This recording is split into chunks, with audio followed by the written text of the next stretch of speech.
నమస్తే. మన ఛానల్ ద్వారా ఎన్నో విషయాలు ఆధ్యాత్మికంగా మాట్లాడుతూ ఉన్నాం. ఎంతో మంది చాలా చక్కటి వివరణ ఇస్తూ ఉన్నారు. కామెంట్ బాక్స్‌లో కూడా తెలియజేస్తూ ఉన్నారు. వీటి మీద మాకు క్వెషన్స్ రావాలి, మాకు రిప్లైలు రావాలి అని మాట్లాడుతూ ఉన్నారు. దానికి సంబంధించి ధర్మ సందేహాలు కార్యక్రమం మేము నిరంతరం చేస్తూనే ఉన్నాం. ఈరోజు శ్రీ గోపాల్ అయ్యంగార్తో ఉన్నాం. కొన్ని ధర్మ సందేహాలు తెలుసుకునే ప్రయత్నం చేద్దాం. జ్యోతిష్యానికి వాస్తుకు సంబంధించిన డౌట్స్ ఏమైనా ఉన్నా కూడా గురువుగారు తప్పకుండా అపాయింట్మెంట్ ఇవ్వడం జరుగుతుంది. ఇక ఈరోజు మొదటి ప్రశ్నతో మొదలు పెడదాం. నమస్కారం గురువు. నమస్కారం తల్లి. గురువుగారు, శనివారానికి సంబంధించి శనివారం చాలామంది ముఖ్యమైన రోజుగా భావిస్తూ ఉంటారు. చాలా పూజలు చేసుకుంటూ ఉంటారు. ముఖ్యంగా వెంకటేశ్వర స్వామిని అత్యంత భక్తి శ్రద్ధలతో చేసుకునే వాళ్ళు ఉంటారు. అయితే కొన్ని వస్తువులు కొనకూడదు అంటారు. శనివారం ఎందుకు కొనకూడదు అంటారు? కారణాలు ఏమిటి? ఏవి కొనకూడదు, ఏవి కొంటే మంచిది శనివారానికి సంబంధించి చెప్పండి. చాలా సంతోషం తల్లి. ఈ మెయిన్గా నవగ్రహాలలో శని గ్రహానికి కర్మఫలదాత అన్న పేరుంది. అంటే శని మనం చేసేటువంటి అనేక కర్మలు, 3 రకాలుగా కర్మలు చేస్తాం. ఒకటి మానసికంగా ఆలోచిస్తూ నెగిటివ్ కానీ పాజిటివ్ కానీ, ఈ నెగిటివ్ ఆలోచనలకు తగినట్టుగానే మనకు ఫలాలు కూడా వస్తుంటాయి అన్నమాట.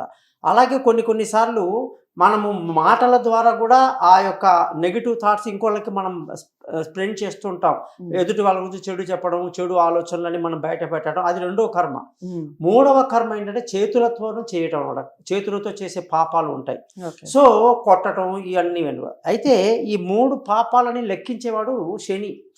ఎప్పుడు ఆ పాపాలు పండుతాయో, ఆ పాపాలు పండినప్పుడు ఈ శని తన యొక్క టైంలో, అంటే అష్టమ శని కానీ, ఏలినాటి శని కానీ, అర్ధాష్టమ శని కానీ, శని మహాదశలో కానీ ఖచ్చితంగా తన యొక్క ఫలాలని వాళ్ళకి రిప్లైగా ఇచ్చేస్తూ ఉంటాడు అనమాట. ఇప్పుడు మనం ఒక టెంక నాటామనుకోండి, ఒక మామిడి టెంక నాకినప్పుడు రావడానికి, పళ్ళు రావడానికి మనకు 2-3 ఏళ్ళు పడుతుంది. అంటే ఒక ఫలం మనం నాటినప్పుడు ఇంకా ఫలాలు రావాలంటే ఎంత సమయం పడుతుందో, అలాగే మనం చేసిన కర్మలు మనకి రిఫ్లెక్ట్ అవ్వటానికి పట్టే కాలం ఒకటి ఉంటుంది. అయితే ఆ సమయానికి ఆయా చేసిన కర్మలన్నిటి కూడా మనం తప్పకుండా శని గ్రహం ద్వారానే జరుగుతుంది. అది మిగతా గ్రహాలు ఏమిటంటే కేవలం మన యొక్క దశని విదర్శని చూస్తూ చేస్తాయి. కానీ శని మాత్రం శిక్షని ఇస్తాడనమాట. శిక్షించి మనల్ని చాలా ఇబ్బంది పెడుతుంటాడు. దీనికి చిన్న ఎగ్జాంపుల్ ఏంటంటే, శివుడు పార్వతి కలిసి కైలాసంలో ఉన్నప్పుడు శని వచ్చి అన్నట్ట, స్వామి ఇక రేపటి నుంచి మిమ్మల్ని పట్టుకుంటున్నాను, మీకు ఏలినాటి శని అన్నట్ట.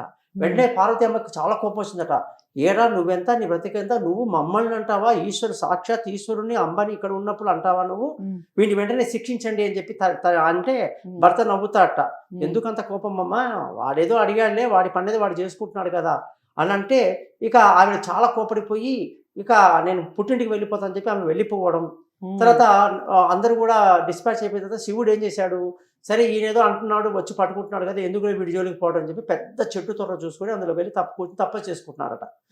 అలా కొన్ని రోజులు గడిచిన తర్వాత మళ్ళీ అందరూ కలిసి కైలాసగిరిలో కూర్చున్నప్పుడు శివుడు పార్వతి అందరూ, అప్పుడు శని మళ్ళీ వచ్చాట. వస్తే నువ్వు పట్టుకుంటా అన్నావు కదా పలానా రోజు, మరి ఏమైంది అని అంటే, ఖచ్చితంగా పట్టుకున్నానండి. మరుసటి రోజు అందరూ వెళ్ళిపోయారు ఎక్కడో అక్కడికి, భార్య వియోగం అయ్యింది. ఆయన వెళ్ళి చెట్టు త్వరలో కూర్చున్నారు, కైలాసంలో కూర్చాల్సిన పెద్ద మనిషి, ఇదంతా చేసింది నేనే అన్నట్ట. అంటే శని ఎంత బలవంతుడు అంటే ఎవరిని వదిలిపెట్టాడు అనమాట. ప్రతి ఒక్కరిని కూడా తన డ్యూటీ చేసుకుంటాడు. అలాంటిది శనివారం అనేసరికి అందరికీ ఆధ్యాత్మికంగా చాలా మంచి రోజుగా గుర్తొస్తుంది. ముఖ్యంగా వెంకటేశ్వర స్వామి గుడి కానీ, ఆంజనేయ స్వామి గుడిలో కూడా, అలాగే శని గ్రహం దగ్గర చాలా మంది లైన్లో కూడా శని గ్రహానికి పూజలు చేస్తూ. శని యొక్క వస్తువులు ఏమిటంటే మెయిన్ నూనె అంటాం, బొగ్గు, నూనె, అనేక రకాలటువంటి ఐరన్ సామాన్లు, ఇవన్నీ కూడా కన్స్ట్రక్షన్ సంబంధించినటువంటి ఫీల్డ్. ఈ శనివారం రోజు దస్తావేజులు రాసుకోవడం, రిజిస్ట్రేషన్ కి చాలా మంచిది. భూములు క్రయ విక్రయాలు చేసుకోవటం, ఇంటి పనులు మొదలు పెట్టడం. అలాగే ఆ రోజు ప్రత్యేకంగా శని గ్రహం దగ్గరికి వెళ్ళి అందరూ కూడా నువ్వుల నూనెతో దీపం పెట్టడం. నువ్వులు అంటేనే శనికి ప్రీతికరమైనటువంటిది. శని వల్ల మనకు ఆ నువ్వులు వస్తాయంటారు, నల్ల నువ్వులు. అందులో 2 రకాలు ఉంటాయి, తెల్ల నువ్వులు, నల్ల నువ్వులు. నల్ల నువ్వులు కొంత ఒక చెంచా శని కాళ్ళ దగ్గర పెట్టి, నల్ల నువ్వులతో దీపం పెట్టి, శనిగ్రహం చుట్టూ 19 సార్లు చక్కగా ప్రదక్షిణ చేస్తూ, నీలాంజన సమాభాసం రవిపుత్రం యమాగ్రజం ఛాయా మార్తాండ సంభూతం తం నమామి శనీశ్వరుని అని చెప్పి మంత్రాన్ని 19 సార్లు చేస్తూ చదివిన వాళ్ళకి శని యొక్క అనుగ్రహం లభిస్తుందన్నమాట. ఎంతటి అంటే ఇప్పుడు ఒక పోలీసు ఉన్నాడు, వాడికి మనల్ని అప్పగించేశారు, వేయండి వీడు పిక్ ప్యాకెట్ కొట్టాడు, వీడిని ఏం చేస్తావో చేసుకో, వాడు కొట్టేది వాడి పని. ఓ 10 లాఠీ దెబ్బలు కొట్టాడనుకోండి, 2 తగ్గిస్తాడు, ఎందుకంటే తెలిసినోడు కాబట్టి.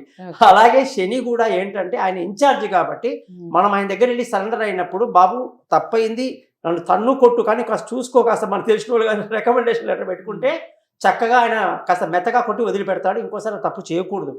అలాగే శనివారం నాడు నూనె కొనకూడదు, నూనె ఎవరికి ఇవ్వకూడదు.